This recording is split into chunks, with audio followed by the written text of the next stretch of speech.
جی اور کوئی صاحب پوچھیے.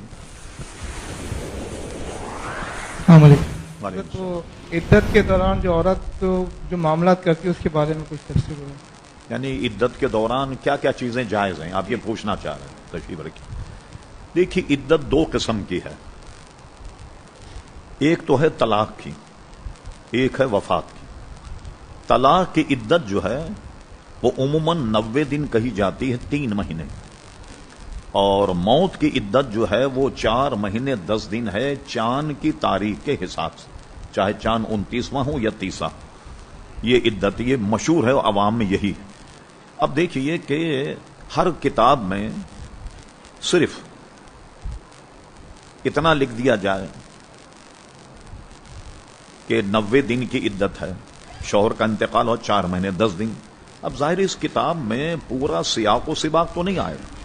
عدت کے مسئلے پر اگر آپ چھان پھٹک کریں تو آپ کو 1000 صفحات بھی کم پڑ جائیں صرف عدت میں. اس کے کئی پہلو ہیں. جب سا مفتی کے پاس جب جیسا مسئلہ آئے اس اعتبار سے وہ اس کا جواب دے گا. مثال کے طور پر 90 دن گزر گئے اور 90 دن گزرنے پر اسے حیض نہیں آیا, یا 2 تو حیض آئے, تیسرا حیض نہیں آیا, تو جب تک اس کی عدت ختم نہیں ہوگی جب تک کہ تیسرا حیض نہ آ جائے. اور اس میں پھر ایک مرتبہ یہ مسئلہ اس میں تحقیق کی. اب کسی خاتون کا حیض عوارض نسوانی کی وجہ سے بند ہو جائے, 5 سال بھی گزر سکتے ہیں, اس کو عائشہ کہتے ہیں. اب عائشہ کتنے دن میں ہوگی؟ بعضوں نے اس کی عمر 35 سال لکھی, بعضوں نے 40, بلکہ بعضوں نے 55 سال بھی لکھی. تو جب تک 3 ایام نہ آ جائیں اس وقت تک وہ عدت سے باہر نہیں ہوگی. ہائی کورٹ کی ایک رولنگ ایک وکیل صاحب نے مجھے لا کر دکھائی, اور اس میں انہوں نے یہ فیصلہ دیا کہ طلاق کے 45 دن کے بعد عدت ختم ہو جائے گی.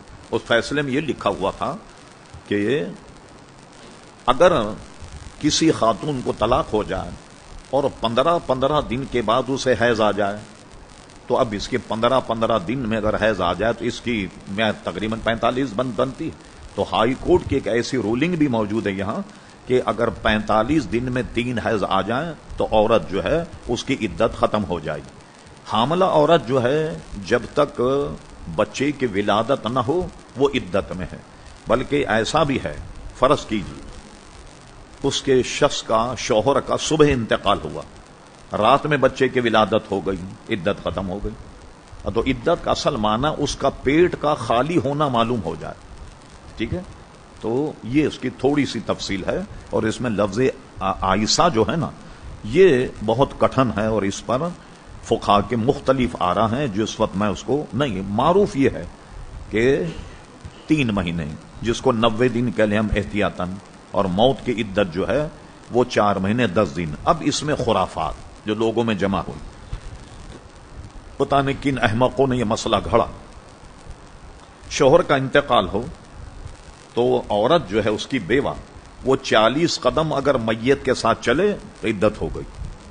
یعنی کون سی کتاب میں نکلا ہے, کون سی لال کتاب میں یہ مسئلہ کہ شوہر کے ساتھ جنازے میں اگر وہ 40 قدم چلے تو اس کی عدت ختم ہو جاتی ہے وغیرہ. یہ سب بالکل بیکار ہے. اور عدت جو ہے وہ اپنے شوہر کے گھر گزارے گی. طلاق کی عدت ہے تو اتنا اہتمام ہونا چاہیے کہ شوہر کے دسترس سے وہ الگ ہو, کہیں الگ کمرے میں ہو تو عدت شوہر کے یہاں گزارے, اور موت کی عدت بھی شوہر کے یہاں گزارے.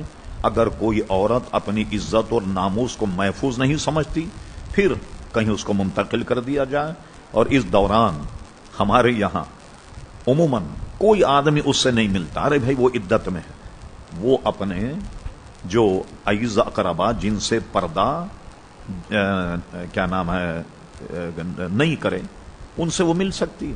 جیسے اپنے بھائی سے, اپنے ماموں سے, اپنے چچا سے وغیرہ, ان سے تو وہ مل سکتی ہے. لیکن ہمارے یہاں کہ کوئی بھی اس سے نہیں ملے گا, ایسا نہیں.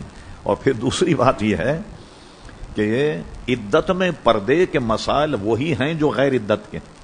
لوگ سمجھ شاید عدت کے مسائل الگ ہیں, چاہے جہاں چاہے گھومتی رہے, عدت اگر نہ ہو تو عدت کے مسائل پردے کے وہ بھی اسی طرح ہیں جو غیر عدت کے مسائل ہیں. جو محرم ہیں وہ اس سے مل سکتے ہیں. ٹھیک ہے, اور اپنی ضرورت اگر ہو, وہ فرض کیجئے عورت الگ کھانے پینوں کو بھوکوں مر رہی ہو کوئی سودا لانے والا نہیں، بھوکی ہے، ایسی صورت میں اتنا نکلے کہ سودا سلب لے کر اپنے گھر واپس آ جائے، ورنہ اگر یہ سہولت اس کو موجود ہو تو گھر سے نہ نکلے۔